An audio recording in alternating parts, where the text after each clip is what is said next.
మనందరినీ కాపాడునుగాక. కీర్తనల గ్రంథము 119 అధ్యాయం 23వ వచనం. అధికారులు నాకు విరోధముగా సభ తీర్చి మాట్లాడుకుందురు, నాకు విరోధముగా సభ తీర్చి మాట్లాడుకుందురు. నీ సేవకుడు నీ కట్టడలను ధ్యానించుచున్నాడు. ప్రార్థన ఇది గారు అంటూ ఉన్నారు, నాకు పగవారు ఒక సభను ఏర్పాటు చేశారు, వారు నాకు విరోధముగా తీర్పు తీరుస్తూ ఉన్నారు. నేను మాత్రము వాటిని పట్టించుకోకుండా నా దేవాది దేవుని ఆజ్ఞలు నేను ధ్యానిస్తూ ఉన్నాను. హల్లెలూయా.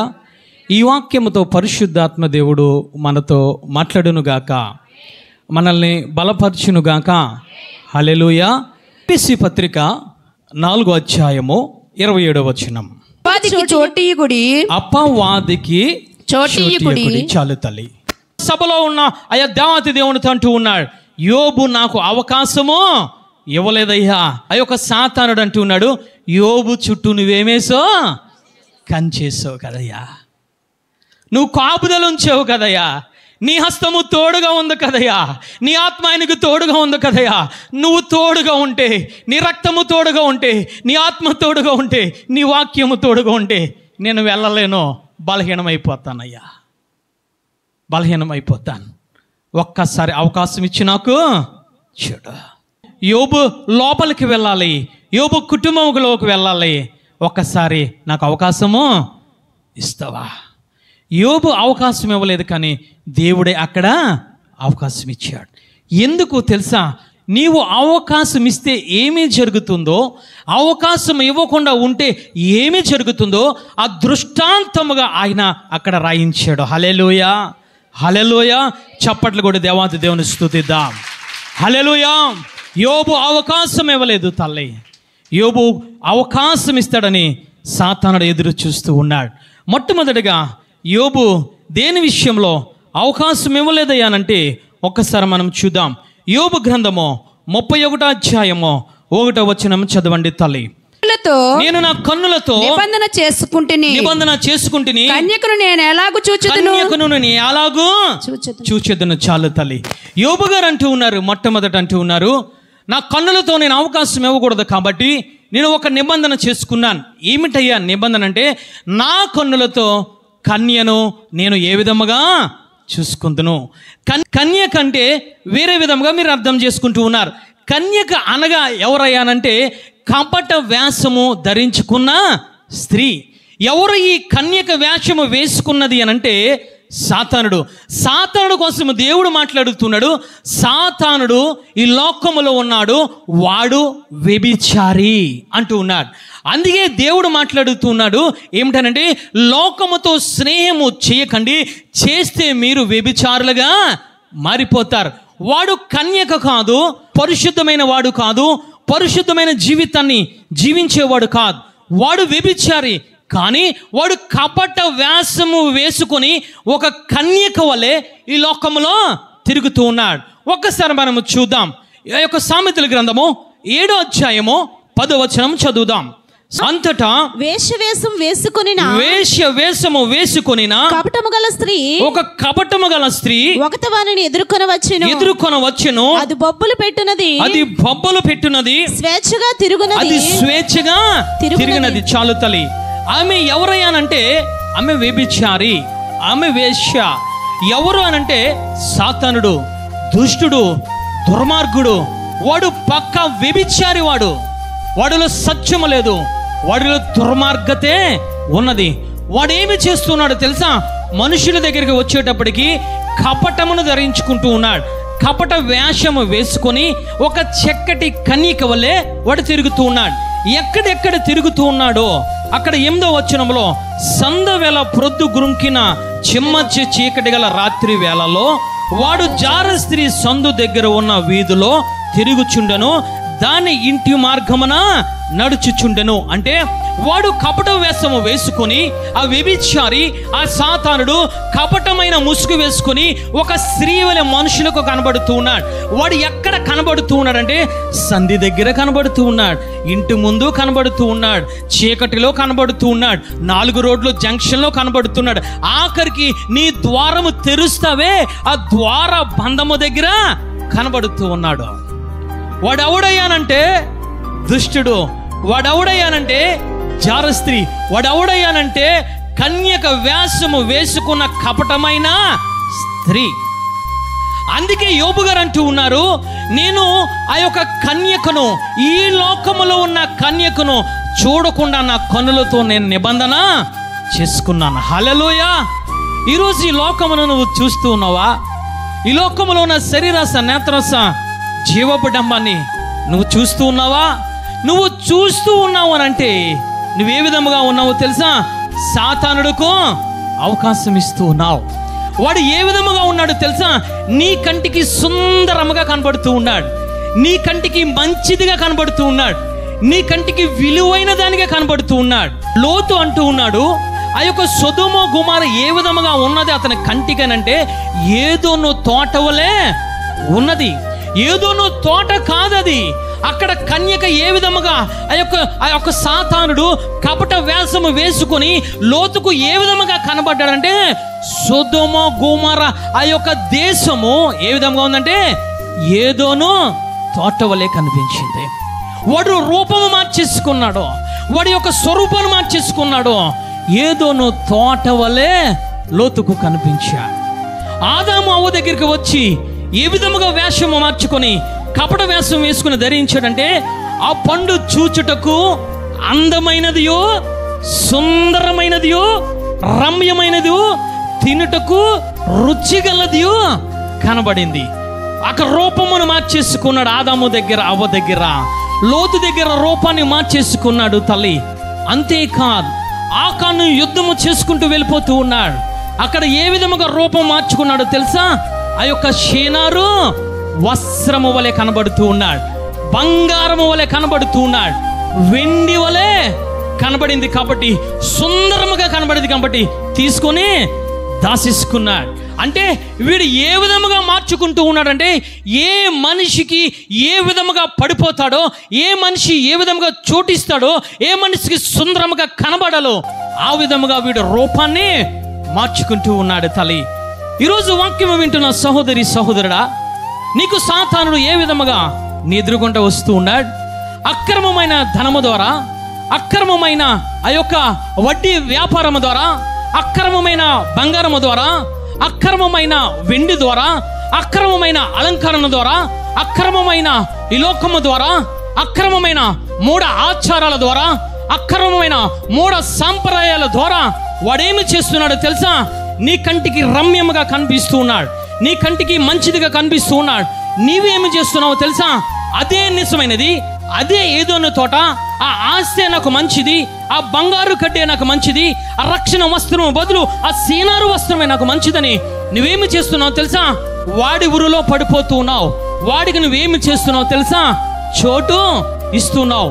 అందుకే ఆయన మాట్లాడుతున్నారు, యోబు గారు అంటూ ఉన్నారు, ఈ లోకములో ఉన్న దుష్టుడను, ఈ లోకములో ఉన్న కన్యకను, ఈ లోకములో ఉన్న అపవిత్రతను, ఈ లోకములో ఉన్న ప్రతి దుష్ట సంబంధమైనది చూడకుండా నా కన్నులతో నేను నిబంధన చేసుకుంటూ ఉన్నాను. ఈ మధ్యకాల సమయంలో నువ్వు చూస్తూ ఉన్నావేమో తల్లి, నువ్వు అవకాశం ఇచ్చేస్తూ ఉన్నావు. నీకు రమ్యమదిగా కనబడుతూ ఉంది. వాక్యము నీకు రమ్యతగా కనబడాలి, పరిశుద్ధాత్మ దేవుడు నీకు రమ్యంగా కనబడాలి, ఆరాధన నీకు రమ్యంగా కనబడాలి. హల్లెలూయా. ఇది కనబడకుండా వాక్యము, పరిశుద్ధత, విశ్వాసము, ప్రార్థన, ఆరాధన అందముగా కనబడకుండా వేరేది నీకు అందముగా కనబడుతుందంటే ఎక్కడో నీవు అవకాశము ఇచ్చేసావు. పరీక్షించుకో, నీ జీవితాన్ని పరీక్షించుకో. నీ కనులకు కనబడకుండా, వాక్యము కనబడకుండా, పరిశుద్ధత కనబడకుండా, ఆయన సన్నిధి, ఆయన సహవాసము, యెరూషలేము, బెత్లెహేము కనబడకుండా వేరేది నీకు కంటికి రమ్యముగా ఈ లోకము కనబడుతుంది అంటే నీ కన్నులో అంధకారములో ఉన్నాయి. అందుకే దేవుడు అంటూ ఉన్నాడు, అవిశ్వాసులకు గురుడ్డితనమును కలగజేస్తుంది. ఈ సాతానుడు ఏమిటో తెలుసా? వాడు కపట వేషము వేసుకున్నాడని నీకు తెలియకుండా నీ కన్నులకు గుడ్డితనము కలుగజేస్తూ ఉన్నాడు. వాక్యము వింటున్న సహోదరుడా, కన్నులు మార్చుకో, కన్నులు తిప్పుకో. దావీదు గారు అంటూ ఉన్నారు, వ్యర్థమైన వాటిని చూడకుండా నా కన్నులను త్రిప్పివేయి ప్రభా. చప్పట్లు కూడా దేవాది దేవుని స్తుతిద్దాం. హల్లెలూయా. ఈ మధ్యకాల సమయంలో నీ కన్నులు మార్చుకో, నీ కన్నులను తిప్పుకో. సాతానుడుకు అవకాశము ఇవ్వకు తల్లి. అందుకే మత్తయి సువార్తలో ఆయన మాట్లాడుతూ ఉన్నాడు, ఇదిగో నీ దేహమంతా నరకములో పడి ఉండడం కంటే నీకు అభ్యంతరముగా ఉన్న ఒక కన్నును పిరికి వేసుకో. తీసేయి, కన్నును తీసేయి. ఈ లోకమును చూసే కన్నును, ఈ శరీరాశను, నేత్రాశను, జీవపు డమ్మని చూసే కన్నులను మార్చుకో. ఆ కన్నులను తీసివేసే తల్లి. ఆ కన్నుల ద్వారా నువ్వు సాతానుడికి అవకాశం ఇస్తున్నావు. ఆ కన్నుల ద్వారా నువ్వు అవకాశం ఇచ్చావు కాబట్టి వాడిని ఏం చేస్తున్నాడు తెలుసా? నరకాగ్నిలోనికి పాడవేస్తూ ఉన్నాడు. కానీ యోబు గారు అవకాశం ఇవ్వలేదు. హల్లెలూయా. యోబు గారు అవకాశము ఇవ్వలేదు తల్లి, ఇవ్వలేదు. యోబు గారు ఎందుకు అవకాశం ఇవ్వలేదనంటే ఆయన అరుణోదయమున లేచి దేవునినే చూస్తూ ఉన్నాడు. చప్పట్లు కొట్టి దేవాది దేవుని స్తుతిద్దాం. హల్లెలూయా. అరుణోదయమున లేచి ప్రతిదినము నా కన్నులు ఆయన సన్నిధిని చూస్తూ ఉన్నాయి, ఆయన వాక్యాన్ని చూస్తూ ఉన్నాయి, ఆయన పరిశుద్ధతను నన్ను చూస్తూ ఉన్నాయి, ఆయన బలిపీఠాన్ని నేను చూస్తూ ఉన్నాను, ఆయనకు ఏ విధముగా బలి ఇవ్వాలో నేను చూస్తూ ఉన్నాను, ఆ యథార్థమైన దాన్ని నేను చూస్తూ ఉన్నాను, ఆ యొక్క నీతిని చూస్తూ ఉన్నాను. నేను భయభక్తులు కలిగి ఉన్నాను కాబట్టి ఆ భయాన్ని చూస్తూ ఉన్నాను, ఆ భక్తిని నేను చూస్తూ ఉన్నాను. ఈరోజు అరుణోదయన లేచి ఏమి చూస్తూ ఉన్నావా? ఆయన సన్నిధిని నువ్వు చూడగలుగుతున్నావా? యథార్థతను నువ్వు చూడగలుగుతున్నావా? ఆ పరిశుద్ధతను నువ్వు చూడగలుగుతున్నావా? దేవుని భయాన్ని చూడగలుగుతున్నావా? దేవుని భక్తిని నువ్వు చూడగలుగుతున్నావా? ఆయన నీతి అయిన వాక్యాన్ని చదవగలుగుతున్నావా తల్లి? ఈరోజు నువ్వు ఆ యొక్క దేవుని సన్నిధిని నువ్వు చూడకుండా వ్యర్థమైన సెల్ ఫోన్ను చూస్తూ ఉన్నావేమో, వ్యర్థమైన వాటిని నువ్వు చూస్తున్నావేమో, వ్యర్థమైన లోకాన్ని చూస్తూ ఉన్నావేమో, వ్యర్థమైన ఈ శరీర నేత్ర జీవపడమని ఈ యొక్క వ్యర్థమైన ఈ శరీరకు సంబంధించిన అలంకారాన్ని నువ్వు చూస్తూ ఉన్నావేమో తల్లి. సాతానుడికి చోటిస్తూ ఉన్నావు, సాతానుడికి చోటిస్తున్నావు. జాగ్రత్త తల్లి. ఈరోజు ఒక నిబంధన చేసుకో. అయ్యా, నా కన్నులతో నిన్నే చూస్తాను. అయ్యా, నా కన్నులతో నీ వాక్యాన్ని చూస్తాను, నా కన్నులతో నీ ఆత్మనే చూస్తాను ప్రభా. ఒక నిబంధన చేసుకో తల్లి. హల్లెలూయా. అందుకే ఒకసారి చూద్దాం. మత్తయి రాసిన సువార్త 6వ అధ్యాయము 13వ వచనము చదవండి తల్లి. మీరు ఆయన రాజ్యమును నీతిని మొదట వెతుకుడి, ఆయన నీతిని మొదట వెతుకుడి, అప్పుడు అవన్నీ మీకు అనుగ్రహించబడును. హల్లెలూయా. కాబట్టి మొదట ఆయన నీతిని, ఆయన రాజ్యమును వెతకండి. ఎందుకు యోబు గారు సాతానుడికి అవకాశం ఇవ్వలేదనంటే, అరుణోదయమున లేచి మొట్టమొదటిలో వేకువజామునలేసి ఏమి వెతుకుతున్నాడో తెలుసా? ఆయన నీతిని, ఆయన రాజ్యమును వెతుకుతూ ఉన్నాడు, ఆయన పరిశుద్ధతను వెతుకుతూ ఉన్నాడు, ఆయన బలిపీఠమును వెతుకుతున్నాడు, ఆయన యథార్థతను వెతుకుతున్నాడు, ఆయన నీతిని వెతుకుతున్నాడు, ఆయన భక్తిని ఆయన వెతుకుతూ ఉన్నాడు. హల్లెలూయా. ఈరోజు నువ్వేమి వెతుకుతున్నావు? ఉదయం లేచి ఏమి వెతుకుతున్నావు? ఎవరిని ఏ విధముగా తిడదామా? ఎవరిని ఏ విధముగా నిందమోపుదామా? ఎవరిని ఏ విధముగా దూషిద్దామా? ఎవరి చెయ్యి మీద చెయ్యి వేసి అన్యాయమో అక్రమమో సంపాదిద్దామని అక్రమం వైపు చూస్తున్నావేమో తల్లి. సాతానుడికి అవకాశం ఇస్తాం. జాగ్రత్త. అక్కడ సాతానుడు అంటూ ఉన్నాడు, యోబు నాకు అవకాశము ఇవ్వలేదు, యోబు నాకు చోటు ఇవ్వలేదు, యోబులో ఏ పాపము లేదు, ఆయన కన్నులలో ఏ పాపము లేదు. చప్పట్లు కూడా దేవాతి దేవుని స్తుతిద్దాం. హల్లెలూయా. యోబు చుట్టూ కంచె ఉండడానికి గల కారణము, యోబు సాతానుడికి అవకాశం ఇవ్వలేకపోవడానికి గల కారణము, యోబు ఆ యొక్క సాతానుడికి చోటు ఇవ్వలేకపోవడానికి గల కారణము, మొట్టమొదట అతని కన్నులతో నిబంధన చేసుకున్నాడు. హల్లెలూయా. ఈరోజు నిబంధన చేసుకో, ఈరోజు నిబంధన చేసుకో. అయ్యా, ఆదివారము నిన్నే చూస్తానయ్యా, సోమవారము నిన్నే చూస్తానయ్యా, మంగళవారము నిన్నే చూస్తాను, బుధవారము నిన్నే చూస్తానయ్యా. నా బ్రతుకు దినములన్నీ కూడా నీ రాజ్యమును, నీ నీతిని, నీ యొక్క వాక్యముని, నీ పరిశుద్ధతని, నీ యథార్థతని, నీ భక్తినే చూస్తానయ్యా అని నిబంధన చేసుకో. హల్లెలూయా. నిబంధన చేసుకో తల్లి. సాతానుడు నీ దగ్గరికి రాడు. సాతానుడికి నువ్వు అవకాశం ఇవ్వవు తల్లి. ఒక సాక్ష్యం ద్వారా దేవుడు మనల్ని బలపరచునుగాక. హల్లెలూయా. మనందరికీ తెలుసు ఏమిటైనంటే గోకవరములో 2 గృహాలు దేవాతి దేవుడు మనకి ఇచ్చాడు. హల్లెలూయా. ఒకటి పెంకిటిల్లు, రెండోది ఏమిటనంటే ఒక నూతన భవనాన్ని ఇచ్చాడు. అమ్మగారు ఏమి చేశారంటే ఆ యొక్క నూతన భవనంలోనికి వచ్చిన తర్వాత అమ్మగారు ఆ యొక్క ఇంటిని బాగు చేయించారు. ఎందుకనంటే అమ్మవేయచ్చు, కానీ ఎందుకు అమ్మలేదంటే ఆ గృహములో మా యొక్క అమ్మగారి యొక్క సంతానం అంతా అక్కడే మేము పుట్టాము, అక్కడే మేము జన్మించాం, అక్కడే మేము తిరిగాము. హల్లెలూయా.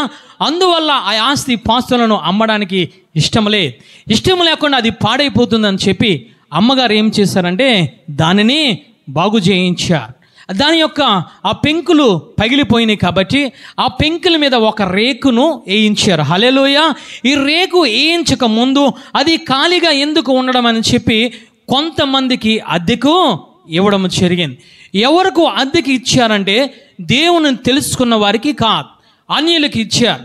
అన్యులు ఏమి చేశారంటే వారి దేవుణ్ణి ఆరాధించారు, వారి దేవుని ఆహ్వానించారు, వారి దేవుడికి చోటు ఇచ్చిన తర్వాత ఆ చేష్టలు నచ్చక, వారి ప్రవర్తన నచ్చక, వారి మాటలు మాకు నచ్చక ఏమి చేస్తామంటే మీరు ఉండొద్దమ్మా, మీ అడ్వాన్స్ మీకు ఇచ్చేస్తాము, మీరు ఇల్లును ఖాళీ చేయండి. ఖాళీ చేసేటప్పుడు వారు వెళ్ళిపోయిన తర్వాత ఎవరైతే ఖాళీ చేశారో ఆ కుటుంబం నా దగ్గరకు వచ్చి వాడు నాతో మాట్లాడుతున్నాడు, అయ్యా ఈ యొక్క ఇంటిలో ఉన్నప్పుడు మాకు సుఖ సంతోషాలు ఉన్నాయి, మాకు అనారోగ్యం రాలేదు, ఇదిగో మేము అనేక రకాలుగా సంపాదించుకున్నాం, ఆర్థికంగా బలపరిచమని ఆ వ్యక్తి మాట్లాడిన తర్వాత అంటూ ఉన్నాము కదా, వద్దమ్మా ఆ ఇంటిని మేము బాగు చేయించాలి కాబట్టి మేము ఖాళీ చేశాం అని మనం చెప్పడం జరిగింది. వాడు వెళ్ళిపోతూ వాడంటూ ఉన్నాడు కదా, అది ఎప్పటికైనా ఆ గృహము నాదే అన్నాడు. ఎందుకు వీడు నా గృహాన్ని నాదే అంటూ ఉన్నాడు, అంత బలంగా చెప్తూ ఉన్నాడు ఏంటి అని చెప్పి నేను ఆ ప్రహారీ దాటి ఆ బయటికి చూశాను. వాడు అంటే ఈ సంభాషణ అంతా కూడా ప్రహరీ లోపల నేను ఉన్నాను, ప్రహరీ బయట వాడు ఉన్నాడు. లేచిన తర్వాత వాడు ఇల్లు నాదే అంటూ ఉన్నాడు ఏంటి అని చెప్పి నేను బయటికి వెళ్ళి చూస్తే వాడి చేతుల నిండా తాయిద్దులు, వాడి కాళ్ళ నిండా తాయిద్దులు, వాడి మెడ నిండా తాయిద్దులు రకరకములుగా ఉన్నాయి. నేను విడిచిపెట్టాను. వాడితో నాకు సంబంధం ఏమిటి, వాడితో నేను మాట్లాడాలి అని చెప్పి నేను ఏమీ మాట్లాడేది. వాడు వెళ్ళిపోయి సక్కము దూరంలోకి వెళ్ళిపోయి అంటూ ఉన్నాడు వాడు, ఆ గృహము ఎప్పటికైనా అది నాదే అని మాట్లాడాడు. ఎప్పుడైతే వాడు మాట్లాడాడో 2 సంవత్సరములుగా ఆ గృహములోనికి ఎవ్వరూ అద్దెకి రావడం లేదు. అమ్మగారు ఒక ప్రక్కన అంటూ ఉన్నారు, నానా ప్రార్థన చేయి, అక్కతో మాట్లాడుతున్నారు, నానా ప్రార్థన చేయి, వ్యర్థముగా ఇల్లు పాడైపోతుంది, మనకు ఆ యొక్క అద్దె కూడా రావడం లేదు, ఎవరైనా వస్తే ఊరికే ఇచ్చేద్దామన్న ఆ పరిస్థితిలోనికి మేము వెళ్ళిపోయిన తర్వాత కొన్ని దినములు అయిపోయిన తర్వాత ఒక 2 నెలలు అవుతుంది. నేను ఇంటికి వెళ్ళి బయటకు వచ్చి ప్రార్థన చేసుకుంటూ ఉన్నాను, తిరుగుతున్నాను, నాకు ఆ గృహము కనబడుతుంది. ఏంటి గృహములో నేను బ్రతికాను కదా, నేను జీవించాను కదా, ఆ గృహములో నేను పరిశుద్ధాత్మ దేవుని పొందుకున్నాను. హల్లెలూయా. నేను పరిశుద్ధాత్మ దేవుని పొందుకున్నాను కదా, ఏమిటి ఈ గృహము శిథిల వ్యవస్థలో ఉంది, ఏమిటి ఈ గృహము పాడైపోయింది అని ప్రార్థన చేసుకుంటే పరిశుద్ధాత్మ దేవుడు నాతో మాట్లాడాడు. వెళ్ళి ఆ యొక్క గేటు మీద చెయ్యి వేసి ప్రార్థన చేయమని చెప్పాడు. హల్లెలూయా. ప్రార్థన చేశాను. ఏమిటో తెలుసా, నాకు తెలియకుండానే ఈ యొక్క గృహంలో ఏలుబడి చేస్తున్న ప్రతి దురాత్మలను, ప్రతి చాతాను శక్తులను, ప్రతి చెడుపు చెల్లంగులను, దేవునికి విరోధమైన శక్తులను విడిచిపెట్టి వెళ్ళిపోమని చెయ్యి వేసి ప్రార్థన చేశాను. హల్లెలూయా. చెయ్యి వేసి ప్రార్థన చేసి స్తుతులు చెల్లించాను. హల్లెలూయా. స్తుతులు చెల్లించి వచ్చేసాను. నా పని పాటల్లో నేను ఉన్నాను. నా ప్రార్థన జీవితం, నా వాక్య జీవితం, ఆ యొక్క వాక్యములను ఆ యొక్క చదువుకుంటూ ప్రార్థన చేయకుంటూ ఇక్కడ వాక్యాన్ని బోధించుకుంటూ వచ్చేస్తున్నాను. హల్లెలూయా. ఒక అతను ఫోన్ చేశాడు, అయ్యా ఇదిగో నేను ఎప్పటి నుంచో 5 నెలల నుంచి మీకు అద్దె ఇవ్వాలి. ఏమి జరిగిందో తెలుసా? ఆ గృహంలో ఒక పాస్టర్ అద్దెకున్నారు. ఆరాధన చేసుకుంటామనంటే తక్కువకు మేము అద్దెకి ఇచ్చాం. ఆ పాస్టర్ ఏం చేశారంటే 2 నెలలు అద్దె ఇచ్చి 5 నెలలు అద్దె ఇవ్వకుండా పోయాడు. మేము అనుకున్నాం దైవ సేవకుడే కదా, వదిలేయమ్మా వదిలే అని చెప్పడం జరిగింది. వదిలేసాం. ఒక్కసారి 2 సార్లు ఫోన్ చేశాం, వారు ఫోన్ లిఫ్ట్ చేయలేదు, వదిలేసాం. ఎప్పుడైతే ప్రార్థన చేశానో, సాతాను శక్తులను ఎప్పుడైతే గద్దించానో వాడు ఫోన్ చేశాడు. హల్లెలూయా అంటూ ఉన్నాడు. అయ్యా ప్రైజ్ లార్డ్ అండి అమ్మగారు, ప్రైజ్ లార్డ్ అండి అయ్యగారు, చెప్పు నాయన ఏం కావాలి? మీ ఇంటిలో అద్దెకున్నాను, నేను 5 నెలల్లో మీకు అద్దెకు ఇవ్వడానికి నేను సిద్ధంగా ఉన్నాను అన్నాడు. హల్లెలూయా. అమ్మగారి ఇంటి దగ్గర ఉన్నాను, నువ్వు వెళ్ళి అమ్మగారికి నేను ఫోన్ చేశాను, అమ్మ అద్దిస్తానంటూ ఉన్నాడు. ప్రార్థన చేయించి, ఆయన యాజకుడు కాబట్టి ఆయన చేతుల్లో ఒక కానుక పెట్టు. హల్లెలూయా. దేవుడు గొప్పగా ఇంటిని విడిపించాడు. హల్లెలూయా. గొప్పగా విడిపించాడు. అంతేకాదు, ఇంకొక స్త్రీ నాకు ఫోన్ చేసింది, అంటుంది నేను ప్రార్థన చేశాను ఏమిటయ్యానంటే, అయ్యా ఇదిగో దేవా నిన్ను నమ్ముకున్న బిడ్డలు మాత్రమే ఆ ఇంటిలో నివసించాలి. హల్లెలూయా. అక్కడ ప్రార్థన జరగాలి, అక్కడ పరిశుద్ధత ఉండాలి, అక్కడ ఆరాధన జరగాలి, అక్కడ వాక్యమే వినబడాలి ప్రభువా. హల్లెలూయా. ఏమి చేసిందో తెలుసా? ఒక సహోదరి ఫోన్ చేసింది, అయ్యా టూలెట్ బోర్డు ఉంది, నేను గృహంలోనికి రావాలనుకుంటున్నాం. ఎవరు తల్లి? మేము క్రైస్తవులం. ఏం చేస్తారంటే, మేము క్రైస్తవులమేమనండి, ఆ ఇంటిని త్వరగా బాగు చేయించండి, మేము త్వరగా రావడానికి సిద్ధంగా ఉన్నాం. హల్లెలూయా. చప్పట్లు కూడా దేవాది దేవుని స్తుతిద్దాం. హల్లెలూయా. ఎందుకు ఈ సాక్ష్యాన్ని మీ ముందు పెడుతూ ఉన్నానంటే, ఎందుకు అయ్యానంటే, ఒకప్పుడు మాకు తెలియక అద్దె వస్తుందని చెప్పి సాతాను బిడ్డలకు అవకాశం ఇచ్చాం. వారి యొక్క సాతాను ఆహ్వానించారు కాబట్టి ఆ యొక్క ఇల్లు ఎవరు ఆధీనంలోనికి వెళ్ళిపోయింది, ఎవరు చోటులోనికి వెళ్ళిపోయింది, ఎవరు పరిధిలోనికి వెళ్ళిపోయిందంటే సాతాను ఆధీనంలోనికి వెళ్ళిపోయింది. గల కారణం ఏమిటో తెలుసా? అవకాశము మేము ఇచ్చాం. నువ్వు అవకాశం ఇస్తున్నావేమో, ఈ మధ్యకాల సమయంలో నీ కుటుంబంలోనికి ఆహ్వానిస్తున్నావేమో, నీ కుటుంబంలోనికి ఆచారాలు, 3 ఆచారాలు, నీ కుటుంబంలోకి అన్య ఆచారాలు, నీ కుటుంబంలోకి కలబందలు, నీ కుటుంబంలోకి గుమ్మడికాయలు, నీ కుటుంబంలోకి రకరకములైన నిమ్మకాయలు, నీ కుటుంబంలోకి రకరకములైన దుష్టుడికి సంబంధించిన ఆ సాంగత్యమునకు సంబంధించిన ప్రతిదీ నువ్వు ఆహ్వానిస్తున్నావేమో, నిగృహంలోనికి ఆడు విడిచి వెళ్ళిపోడు తల్లి. 2 సంవత్సరములో గృహాన్ని పట్టుకొని వాడు వేలబడ్డాడు. దేవుడు ప్రత్యక్షత ఇచ్చాడు కాబట్టి, దేవుడు శక్తి అక్కడ ఉంచాడు కాబట్టి ప్రార్థన చేయగా దురాత్మలు విడిచి వెళ్ళిపోయా. హల్లెలూయా. దేవుని సన్నది ఆ గృహంలో ఏలుబడి చేస్తుంది. హల్లెలూయా. ఈరోజు నువ్వు అవకాశం ఇస్తూ ఉన్నావేమో తల్లి. దేవుడు నీతో మాట్లాడుతున్నాడు. అపవాదికి చోటు ఇవ్వకండి. ఈరోజు నువ్వు అవకాశం ఇస్తున్నావా? ఈరోజు రెండవదిగా యోబు అవకాశం ఇవ్వలేదు. దేని ద్వారా అనంటే ఇది చూసి మనము ముగించుకుందాం. ఎఫెసీయులకు రాసిన పత్రిక 5వ అధ్యాయము 4వ వచనం చూద్దాం. ఎఫెసీయులకు రాసిన పత్రిక 5వ అధ్యాయము కృతజ్ఞతావచనమే మీరు ఉచ్చరింపవలెను చాలు తల్లి. రెండవదిగా యోబు ఏమి చేస్తున్నాడు తెలుసా? కృతజ్ఞత వచనమే తన నోటిలోంచి ఉచ్చరిస్తున్నాడు. హల్లెలూయా. సాతానుడు చూస్తున్నాడు, యోబు కంటిని చూశాను, నాకు అవకాశం ఇవ్వలేదు, నాకు చోటు ఇవ్వలేదు. సాతానుడు రెండవసారిగా చూస్తున్నాడు, ఈ యొక్క యోబు నోటిని చూస్తున్నాడు, యోబు నాలుకను చూస్తూ ఉన్నాడు, యోబు ఏమి చేస్తాడని చూస్తూ ఉన్నాడు. అంటే యోబు దేనికి అవకాశం ఇవ్వలేదు తెలుసా? రెండవదిగా నోటికి అవకాశము ఇవ్వలేదు. ఏ విధముగా యోబు ఉన్నాడయ్యానంటే, యోబు గ్రంథము 1వ అధ్యాయము 21వ వచనము చదవండి తల్లి. యోబు ఏ స్థితిలో ఉన్నాడో ఒక్కసారి మనము చూద్దాం. యోబు గ్రంథము 1వ అధ్యాయము 21వ వచనము చదవండి తల్లి. తల్లి గర్భములో నుండి దిగంబరునై వచ్చితిని దిగంబరునై అక్కడికి తిరిగి వెళ్ళెదను యెహోవా ఇచ్చెను యెహోవాయే తీసుకుని పోయెను యెహోవా నామమునకు స్తుతి కలుగును గాక. చప్పట్లు కూడా దేవాది దేవుని స్తుతిద్దాం. హల్లెలూయా. హల్లెలూయా. ఆయన అంటూ ఉన్నారు, నా నోటిలో దుర్భాషలు లేవు, నా నోటిలో బూతులు లేవు, నా నోటిలో పోకిరి మాటలు లేవు. నా నోటిలో ఏమున్నాయి తెలుసా? దేవుని వచనములే ఉన్నాయి. హల్లెలూయా. కృతజ్ఞత వచనములే ఉన్నాయి. ఆయన ఇచ్చాడు, ఆయనే తీసుకున్నాడు. నేను దిగంబరిగా వచ్చాను, దిగంబరిగా పైకి వెళ్ళిపోతూ ఉన్నాను. మహిమ ఘనత ఆయనకే చెల్లునుగాక. హల్లెలూయా. నోటికి కూడా అవకాశం ఇవ్వలే. సాతానుడికి అర్థమయ్యింది.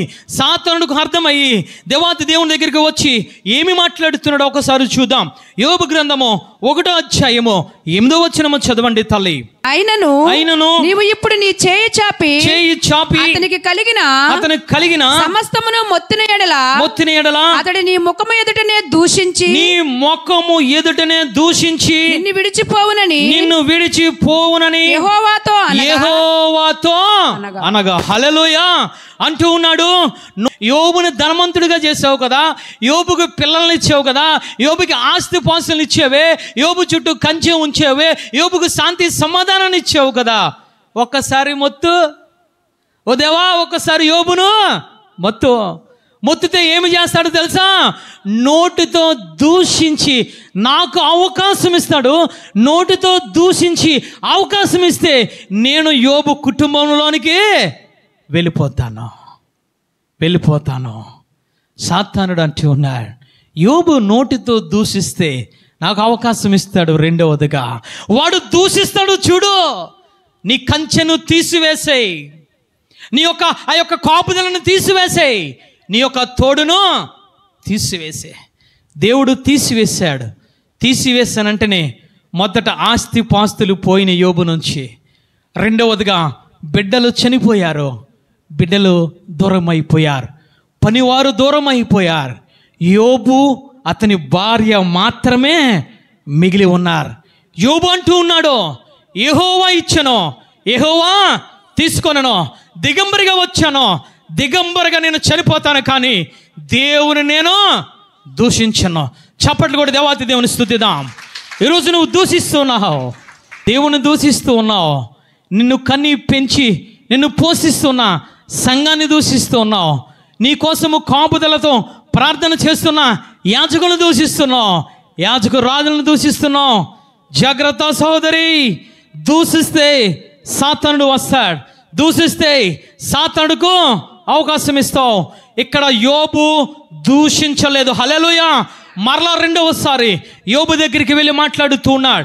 2వ అధ్యాయము 5వ వచనము చదవండి తల్లి. ఇంకొకసారి నీవు చేయి చాపి అతని ఎముకలను అతని దేహమును మొత్తిన ఎడల అతడు నీ ముఖము ఎదుట నిన్ను దూషించి విడిచి రెండవసారి వెళ్ళాడు అంటూ ఉన్నాడు. ఇదిగో రెండవసారి యోబు యొక్క శరీరం మీద నాకు అధికారం ఇచ్చాడు దేవాతి దేవుడు అంటూ ఉన్నాడు. యోబు ప్రాణమును మాత్రము ముట్టడానికి నీకు అధికారము ఇవ్వలేదు. చప్పట్లు కూడా దేవాతి దేవుని స్తుతిద్దాం. హల్లెలూయా. వెంటనే వెళ్ళిపోయాడు. యోబు దగ్గరికి వచ్చాడు సాతానుడు. వచ్చి ఏమి చేశాడు తెలుసా? ఆరోగ్యాన్ని చెడగొట్టాడు. ఆరోగ్యమంతా చెడిపోయింది. పరిశుద్ధ లేఖనం సెలవిస్తుంది, పచ్చి పుండ్లు గోకుకోవడానికి కానీ గోర్లు లేవు, చిల్ల పెంకులతో గోకుకుంటూ ఉన్నాడు. అయినా మాట్లాడుతున్నాడు, నేను దేవుణ్ణే స్తుతిస్తాను. హల్లెలూయా. నేను దిగంబరిగా వచ్చాను, దిగంబరిగా వెళ్ళిపోతాను. నేను రిక్తుడుగా వచ్చాను, నేను రిక్తులుగా వెళ్ళిపోతాను, కానీ నేను దేవుణ్ణి దూషించనని మాట్లాడుతున్నాడు. హల్లెలూయా. ఇంకా చూశాడు సాతానుడు. యోబు భార్యలోనికి ప్రవేశించాడు. ప్రవేశించిన తర్వాత యోబు భార్య మాట్లాడుతుంది, ఒక్కసారి దేవుని దూషించి చనిపో. ఒక్కసారి నీ యథార్థతను విడిచిపెట్టి, నీ యథార్థమైన మాటలను విడిచిపెట్టి, నీ యథార్థమైన చూపులను విడిచిపెట్టి, నీ యథార్థమైన నడతను విడిచిపెట్టి, నీ యథార్థమైన జీవితాన్ని విడిచిపెట్టి, నీ నోటితో ఒక్కసారి దేవుని దూషించి మరణమైపో. యోబు మాట్లాడుతున్నాడు, మూర్ఖురాలి మాట్లాడినట్టు మాట్లాడుకో, నువ్వు మాట్లాడుకో. సాతానుడు నీలోనికి ప్రవేశించాడు, సాతానుడు అవకాశం ఇచ్చావు. ఒక మూర్ఖురాల్లాగా నువ్వు మాట్లాడుతున్నావు. దేవుని నేను దూషించను. చదవండి తల్లి, అక్కడ చూస్తున్నట్లయితే అందుకతడు మూర్ఖురాలు మాట్లాడినట్లు నీవు మాట్లాడుచున్నావు దేవుని వలన మేలు అనుభవించుదుమా కీడును మనం అనుభవింపదగదా అనెను. ఈ సంగతులలో ఈ విషయమందును యోబు నోటి మాటతో పాపము చేయలేదు. పాపము చేయలేదు. హల్లెలూయా. సమస్త విషయములను అండర్లైన్ చేసుకోండి. అక్కడ సమస్త విషయములను కూడా నోటి మాట ద్వారా దూషణను చేయలేదు. ఈ మధ్యకాల సమయంలో ప్రతి విషయంలోనూ దేవుని దూషిస్తూ ఉన్నావేమో జాగ్రత్త. దేవుని దూషిస్తున్నావేమో జాగ్రత్త. నీకు వచ్చిన కలిమిని బట్టి, నీకు వచ్చిన లేమిని బట్టి, నీకు వచ్చిన అనారోగ్యాన్ని బట్టి, నీకు వచ్చిన ఆర్థిక పరిస్థితిని బట్టి ఈరోజున దేవుణ్ణి దూషిస్తున్నావు. యోబు గారు అంటూ ఉన్నారు, మూర్ఖురాలు మాట్లాడినట్టు మాట్లాడుకో. నువ్వు మాట్లాడుకో. పరిశుద్ధాత్మ దేవుడు మాట్లాడుతున్నాడు.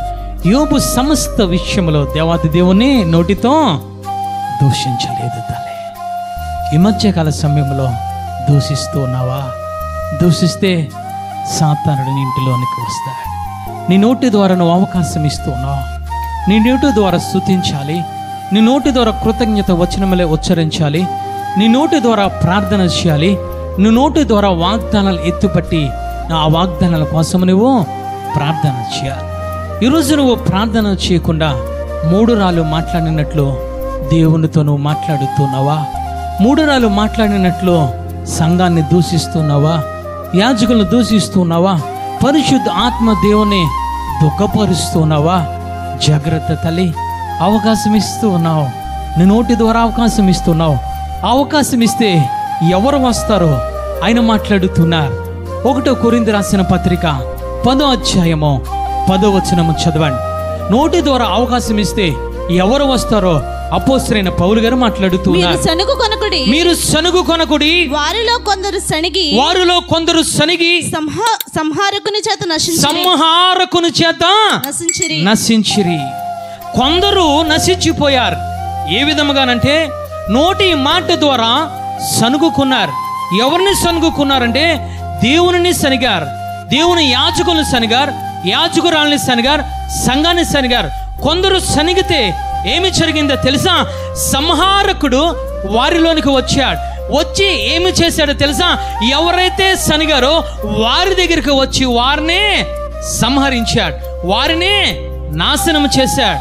ఈ మధ్యకాల సమయంలో సనుగుడు ఉందమో నీ ఇంటిలో, ఈ మధ్యకాల సమయంలో దూషణ మాటలు ఉన్నాయేమో, ఈ మధ్యకాల సమయంలో ఒక మూర్ఖుడు మాట్లాడినట్లు, ఒక మూర్ఖురాలు మాట్లాడినట్లు, ఒక మూఢుడు మాట్లాడినట్లు విశ్వాసిగా ఉండి నువ్వు మాట్లాడుతున్నావేమో.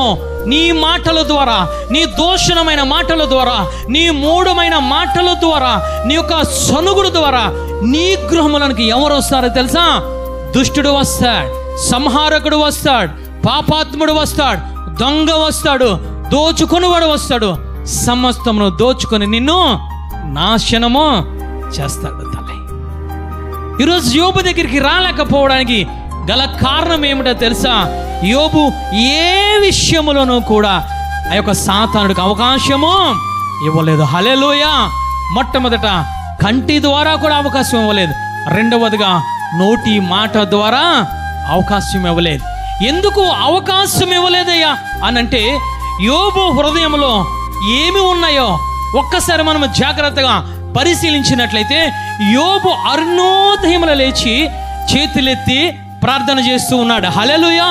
యోబు హృదయంలో ఏమి ఉంది, యోబు చేతుల్లో ఏమి ఉన్నాయి, యోబు యొక్క ఆ శరీరంలో ఆత్మలో ఏమి ఉన్నదంటే మొదట ప్రార్థన చేసే అనుభవం ఉన్నది. హల్లెలూయా.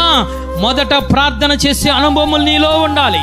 అరుణోదయము ప్రార్థన చేసే అనుభవం నీలో ఉండాలి. నీ కుటుంబం కోసము, నీ బిడ్డల కోసము, నీ ఆస్తి పాస్తుల కోసము, నీ ఆత్మీయ జీవితం కోసము, నీ భర్త కోసము, నీ ఆస్తి పాస్తుల కోసము, దేవుని దగ్గర నుంచి ఏదైతే సంపాదించుకున్నావో ఆ విలువైన దానికోసము నువ్వు ప్రార్థన చేయగలిగి ఉండాలి. హల్లెలూయా. యోబు దగ్గరికి రాకపోవడానికి గల కారణం మొట్టమొదటిగా అతని జీవితంలో యోబు కోసం పరిశుద్ధాత్మ దేవుడు మాట్లాడుతున్నాడు. యోబు ప్రతి దినము కూడా అరుణోదయమున లేచి ప్రార్థన చేస్తూ ఉన్నాడు. హల్లెలూయా. ప్రార్థన చేస్తున్నావా? నీ పిల్లల కోసమో ప్రార్థన చేయగలుగుతున్నావా? సాతానుడు వచ్చి కొడుతూ ఉంటే ఒక్కొక్క దెబ్బకి అయ్యో ప్రభువా, ఒక్కొక్క అనారోగ్యం వస్తుంటే అయ్యో ప్రభువా, ఒక్కొక్క అనారోగ్యం వస్తుంటే అయ్యగారు సాతానుడు వచ్చి నన్ను ఇంట్లో తాండవం చేస్తూ ఉన్నాడు. ప్రార్థన చేయండి, విడిపించండి. అవకాశం ఇస్తున్నా. చక్రత ప్రార్థన లేకపోవడమే నువ్వు ఇచ్చే మొట్టమొదటి అవకాశం. అరుణోదయం లేగో. దేవుడు నీకు చక్కటి మందిరాన్ని ఇచ్చాడు, చక్కటి నోరునిచ్చాడు, చక్కటి మోకాలని ఇచ్చాడు, చక్కటి చేతులను, 2 చేతులు పైకెత్తే అవకాశాన్ని ఇచ్చాడు, చక్కటి నోటినిచ్చాడు. ఉపయోగించి నోటిని ఉపయోగించు, అవకాశాన్ని ఉపయోగించు. సాతానుడికి అవకాశం ఇవ్వకు. హల్లెలూయా.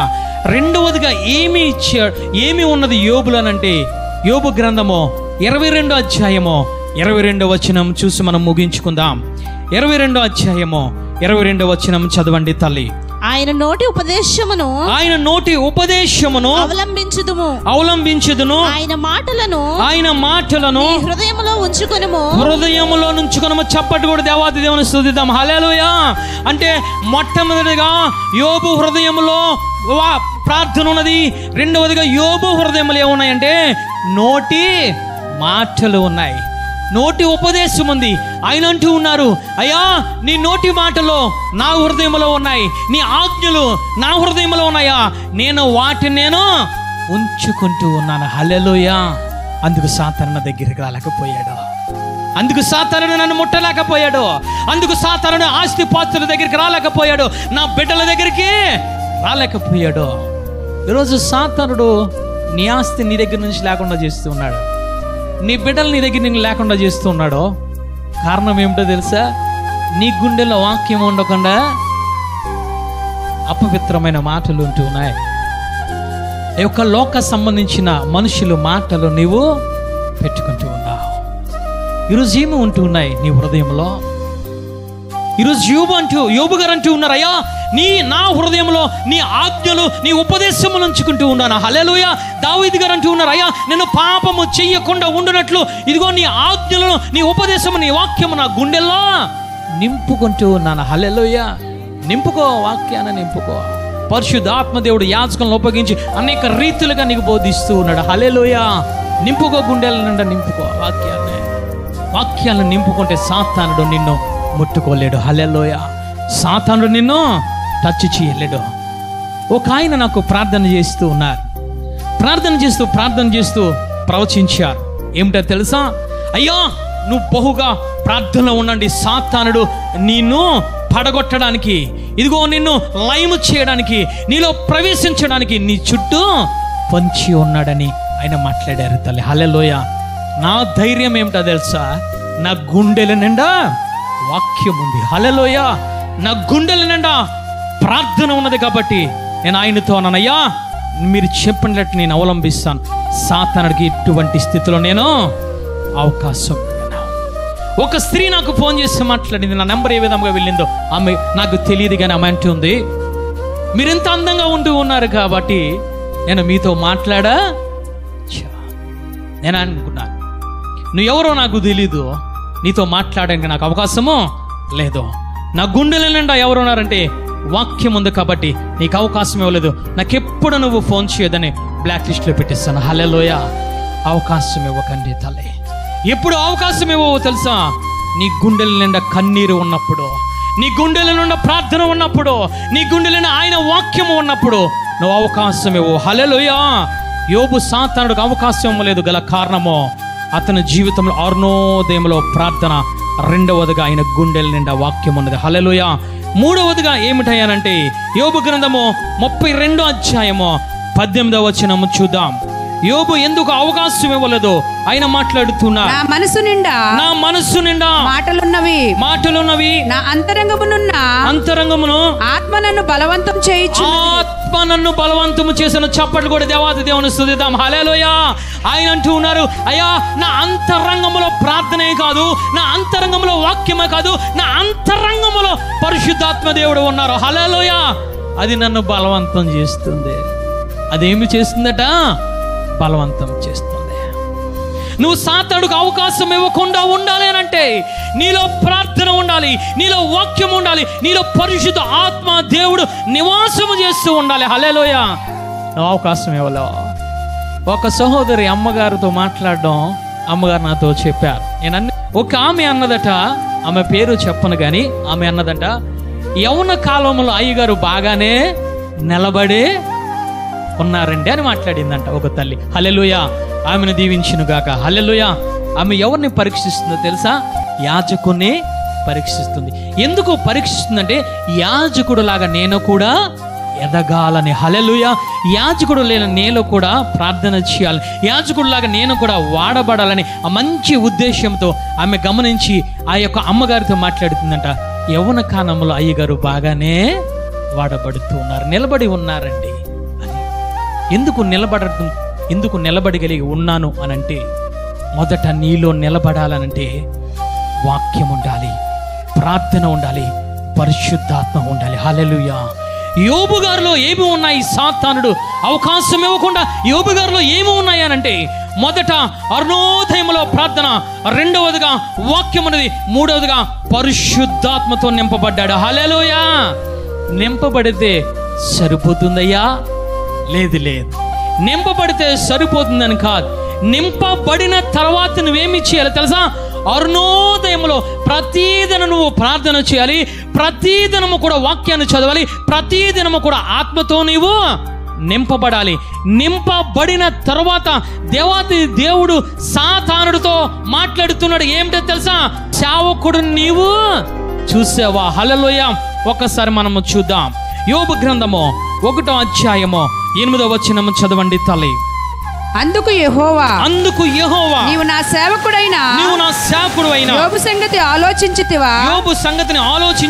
అతడు యథార్థవంతుడును న్యాయవంతుడునై దేవుని యందు భయభక్తులు కలిగి చెడుతనము విసర్జించిన వాడు భూమి మీద అతని వంటి వాడు ఎవడు లేడు. చప్పట్లు కూడా దేవాది దేవుని స్తుతిద్దాం. హల్లెలూయా.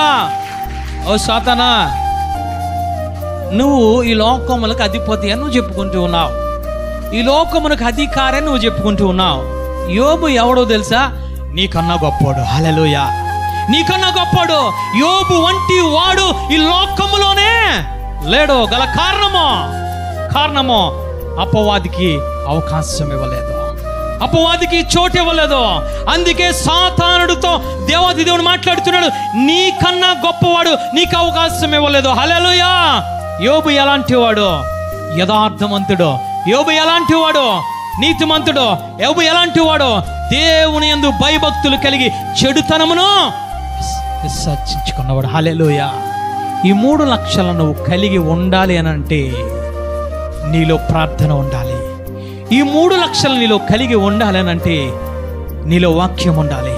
ఈ 3 లక్షలు నీలో కలిగి ఉండాలంటే పరిశుద్ధాత్మతో నింపబడుతూ ప్రార్థనలో, వాక్యములో, ఆత్మలో ఎదుగుతూ ఉండాలి. హల్లెలూయా. ఎదుగుతూ ఉంటే సాతానుడికి అవకాశము ఇవ్వవు. సాతానుడి కన్నా నువ్వు గొప్పవాడైపోతావు. హల్లెలూయా. హల్లెలూయా. అందుకే ఆయన అంటూ ఉన్నారు, ఏమిటో తెలుసా? అపవాదిని ఎదిరించండి. ఏ విధముగా తెలుసా? ఆయన అంటూ ఉన్నారు, నాకు లోబడి మీరు సాతానుని ఎదిరించండి. యోబు ఎవరికి లోబడ్డాడో తెలుసా? దేవునికి లోబడ్డాడు. సాతానుడికి అవకాశం ఇవ్వలేదు. నిలబడి ప్రార్థన చేసుకుందాం.